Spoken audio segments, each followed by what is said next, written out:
is the head coach at Collins Hill, has been for, I don't really know how long.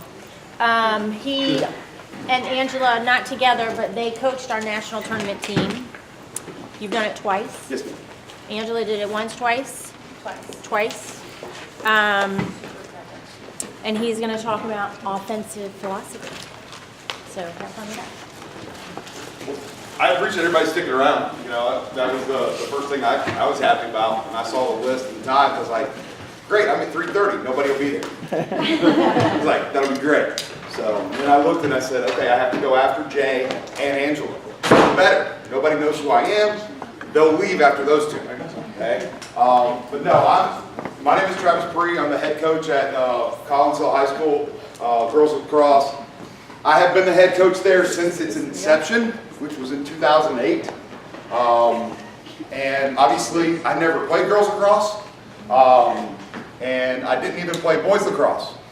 And literally, the way I got the job back in 2008 was the athletic director came to me and said, hey, we're going to start lacrosse next year. I said, great. He goes, you're the head coach. I said, why? He goes, because we know you have experience. I said, okay, because I had coached previously. And I said, so I'm the boys coach? He goes, no, you're both. And in all honesty, Jay and I used to joke about the fact that I probably was, at the high school level, one of the highest paid high school lacrosse coaches because I was coaching boys and girls, varsity at the same time, for 3 years.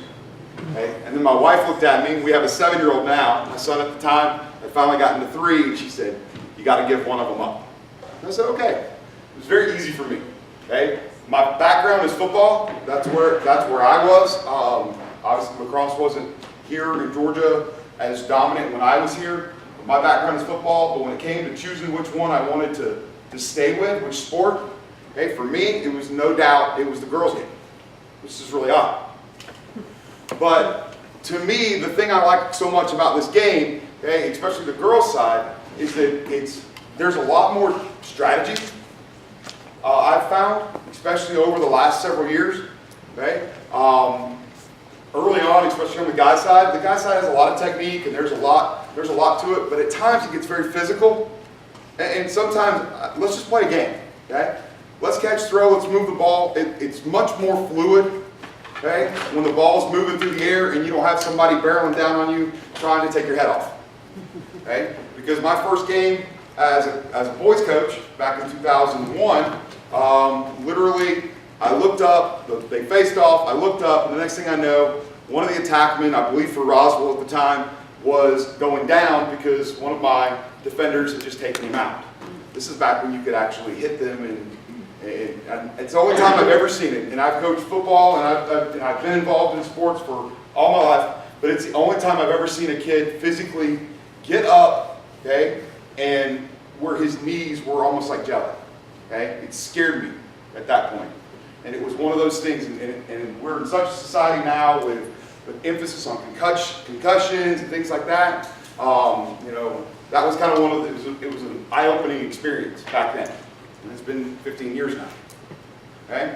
But when they asked me to speak, I was like, you want me to speak? Okay, great, I'll speak. So Jay and I were going back and forth with Angela, and we were trying to figure out. And Jay's like, well, I'll talk about defense, and Angela's like, well, I'm going to talk about, culture. And I said, okay, y'all left me the easy part. Y'all left me the offense. Okay?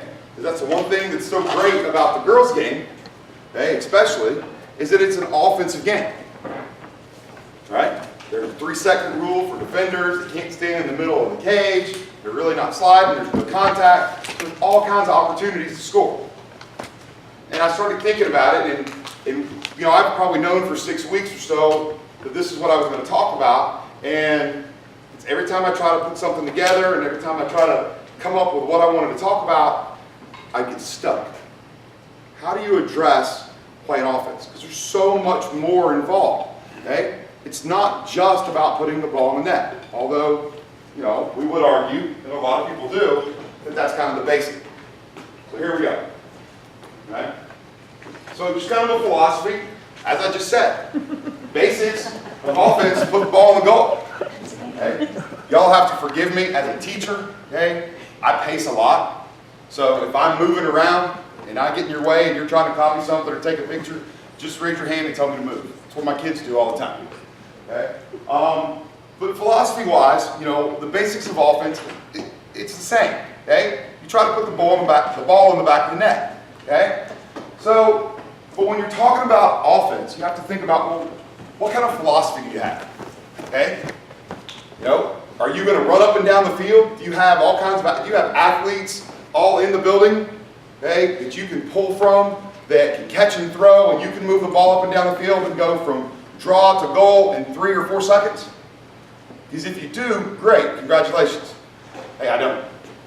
I've got a few now. It's a lot better than it was. Okay? Because this is really where I started. Y'all have to understand. Okay? I'm 8 years into a program. Day one, when I came out as a head coach of a girls' team, I had one girl out of 35 who'd ever seen a lacrosse stick, let alone a lacrosse field. Okay? So we struggled. Every year we've gotten better.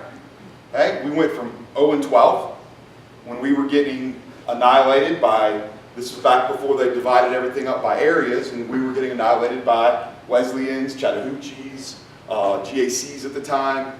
You know, now obviously being a 6A school, I'm in a different region. It's a Gwinnett region now. We have more Gwinnett schools involved. So it's kind of changed. The dynamics have changed. And players have gotten better. Youth League is a tremendous asset to you. Right? Absolutely.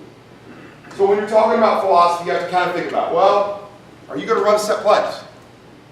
You know, are you a set play are you a set play team? Are you going to have kids line up and say, okay, this is going to be your spot no matter what. You stand right here. Okay? Wait for the ball. No? And then I started thinking about it, and you know, it's like, okay, I'm not really a set play kind of person. I said, well, are you going to be an isolation team? No. Early on, team, those of you that are building newer programs, you probably are starting this kind of direction. Okay? You may start with a set play kind of team or an isolation type team, because you may have 1 or 2 people who have the skills to handle that kind of idea, okay? Or who can handle a stick and a ball and can use their natural athleticism to go to goal, and that's great. Okay? Then I also said, well, are you more of not necessarily an ISO team where you're just going to get the ball and they're going to start at the midfield and they're going to go straight to goal? Or are you going to be more of a feeding team? You're going to slow the game down, get into more of a settled offense, pass the ball around, okay, and feed, cut and feed. You know? And you have to ask yourself, as coaches, you have to ask yourself that. Okay? And when you ask yourself that, and you think you've got you think you've got your answer, realize this: there is no right answer. Okay? Especially at the high school level. Okay? You're lucky to get, and I include myself in this, we're lucky to get girls, okay, players who are going to probably be with us in high school for 4 years. All right? And it's constantly changing. The dynamics of your team is probably going to change every year. I know within mine it has. And as you start from the beginning and you kind of evolve, kind of like you evolve with your team culture or you evolve your team defense, you have to evolve your offense. Okay? And you may start in a set play where we're going to line Susan up over here and Jenny's going to line up over here, and you have to kind of create new things. As your players get better, you can't just say, hey, go stand there, wait for the ball. It just doesn't work. Okay? So once you kind of decide what you're going to do, then you can start talking about the different ideas, okay, and the different philosophies and characteristics. Okay? So one of the big concepts to talk about when you're talking about offense is dodging. Okay? If I'm going to get the ball, what am I going to do with it? Okay? My options are what? Somebody tell me, what are my options? Please don't. Huh? What? Pass? Okay, I can pass. What else can I do? I can shoot. Okay? Is that it? I can run with it. Absolutely. Okay? Dodging, I'm looking to do something. At any point in time, I need to be ready to either pass. Okay? I either need to pass, I'm going to feed the ball to somebody else shooting, or I'm going to shoot myself. But either way, we have to have some type of idea of what we're going to, of some type of plan. Okay? So teaching players the proper technique to dodge can be difficult. Okay? A lot of times, especially newer kids, they'll get the ball and they'll start going and they'll be like, okay, I'm going to run this way. All right, well, I'm going, here I go. But they didn't have a purpose. Okay? So when you teach dodging, especially to newer players and even to, continued players or players that are a little bit better, okay? You have to continuously remind them. You can't get away from basics even as you get more experienced players. All right? Points of emphasis when dodging. I've always looked at it two ways. First off, your east to west movement is used to set up your defender. I'm going to move, when I have the ball, I'm going to move side to side, right, to set my defender up. I'm not moving side to side, okay, necessarily in an attempt as a dodge. I'm just setting you up before the dodge. When I actually go to dodge, I'm going to move north and south. I'm going to actually go at you. Okay? That's what I'm looking to do when I go to dodge. I'm looking to attack you, okay? And I'm looking, hopefully, to use my athleticism. Okay? It's a sport. Hopefully we all have student athletes who can move the ball and can move themselves. You want to set your defender up by moving to the side. Once you set them up, okay, protecting your stick, you want to drive past them. Right? And there's a number of ways you can do that. Right? I put a couple of videos in here, very short clips. These are all from U.S. Lacrosse Certified Coaches Education Program, but I just added them to kind of so you can see some of what these dodges look like. Right? Face dodge. Right? It'll slow it down in just a second. Here you go. This gives you a good look. She brings the ball across her body and then right back and goes to goal. Face dodge. Here it is again. Right? So in a face dodge, she's bringing that ball across her body in front of her face to protect it, drives past the defender, and brings it right back to the same side and finishes off. Split dodge. Right? She catches it, she splits. Right hand, brings it across, left hand. Right? Big difference between the two. The face dodge, she brought it from here to the face and then right back to finish. On a split dodge, I'm bringing it from here, I'm bringing it all the way across, and then I'm going to finish with my opposite hand.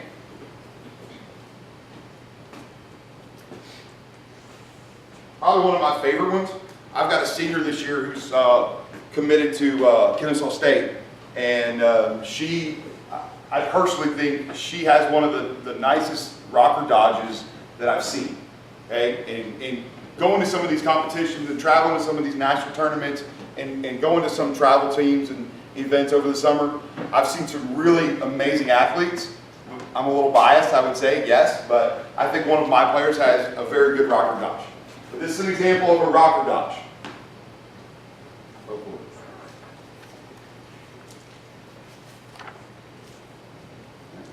Set the defender up to overplay one side, and then came back the way she was originally going. And then the last type, the fourth one here that I put in here, is a roll dodge. Drive them down, roll back, switch hands, she finishes. Okay? Again, just trying to show you some ideas and some put some things together with this. Okay? Changing over from dodging, if we're going to talk offense, you got to talk shooting, right? Pretty important to be able to shoot. All right? I've seen girls, and I had a girl that ended up going and playing at D2. When she went to Newberry College, and when she got there, she was like a freshman, one of the all-conference players at the end of her freshman year. She's a great kid. She drove me nuts because every time she shot, she would start out like this, and then as she would go to shoot, she would bring her hands down like this, okay? And she would literally end up with her stick right underneath her elbow. I was like, you're losing all of your power. Okay? You have no power if you're finishing anything like this.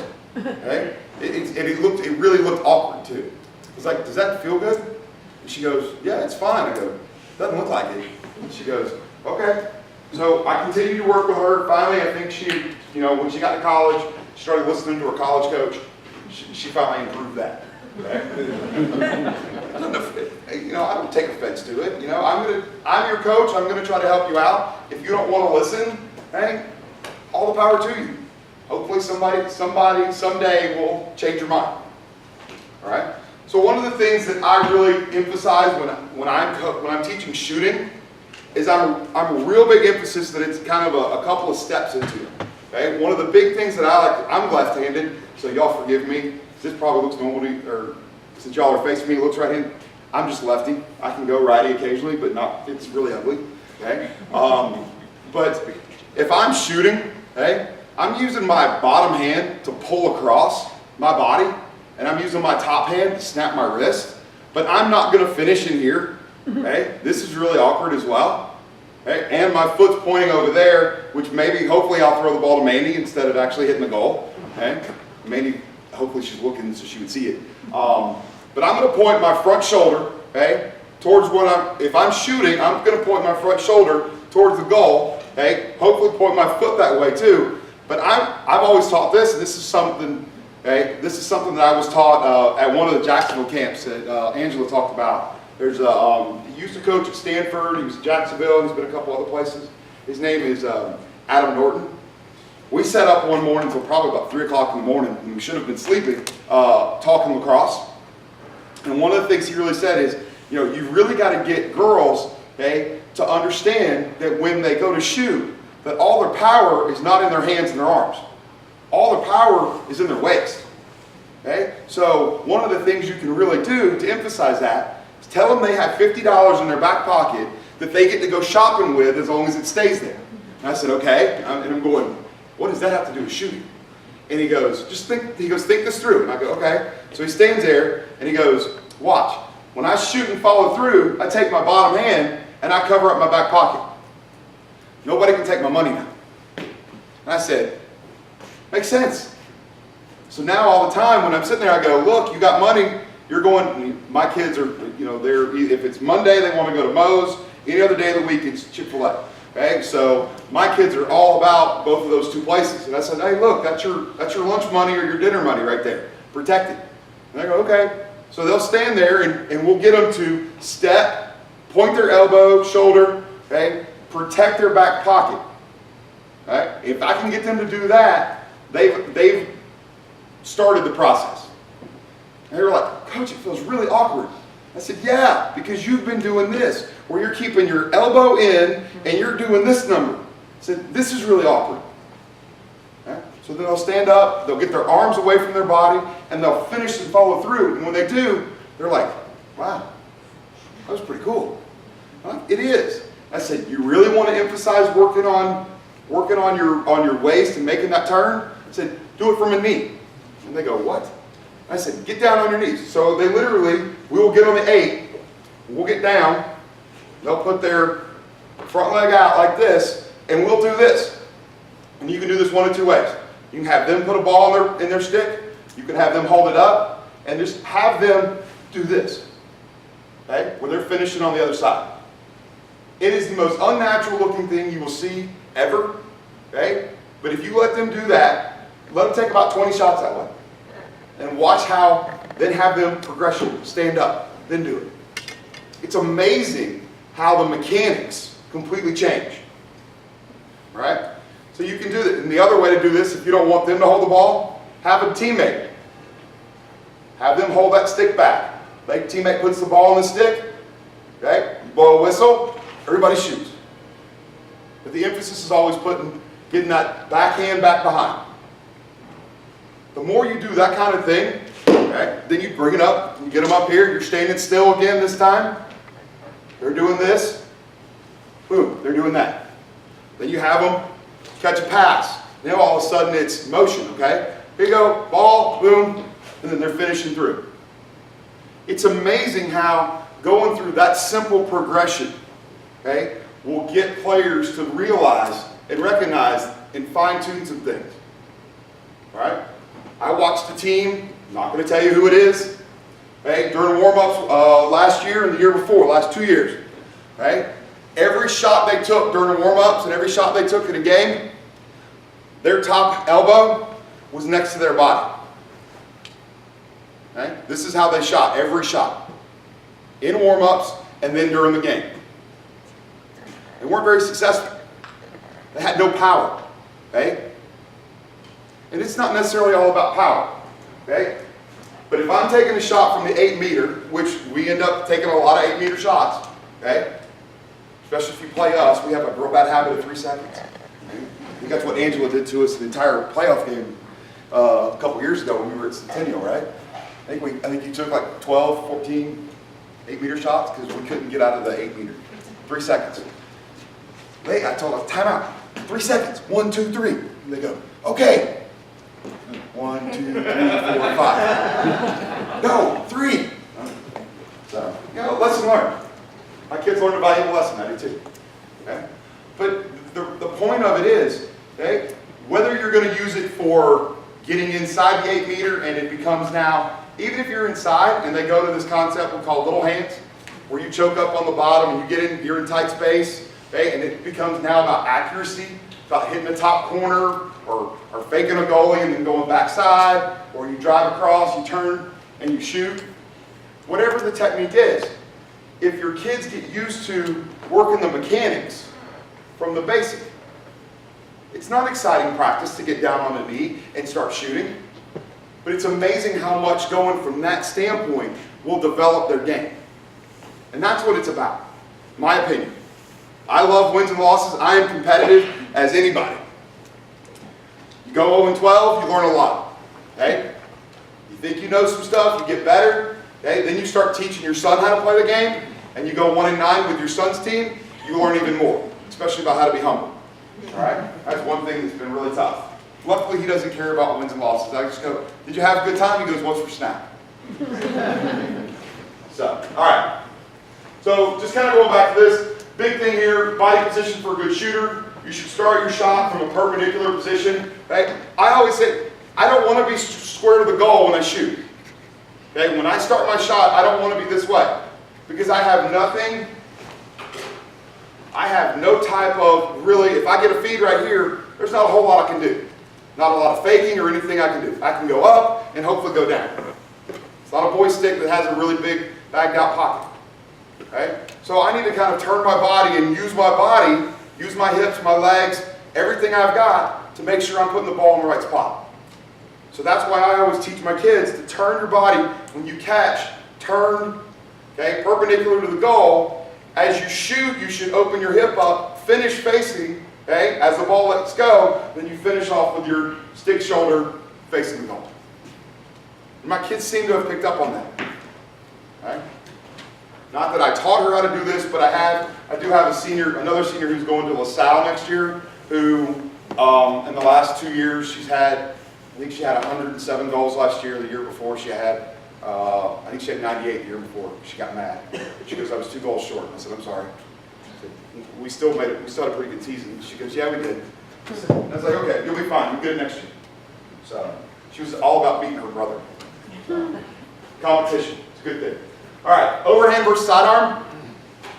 One of the biggest things I learned, and again, I'm up here, I'm speaking, everybody's got their own philosophies, their own ideas. One of the big emphasis to me, I'm not a real big sidearm person. I had a college coach, we were sitting down, we were talking, and one of the things they said is, okay, think about it. Okay? If I put a goal right here, and you shoot sidearm, the 3 places the ball is going to go is to this side of the goal, in the goal, or to this side. And I said, okay. And he goes, do the math. I said, I'm not a math teacher, I'm a social studies teacher. And he said, here, I'll do it for you then. He goes, it's 1 out of 3 that go in.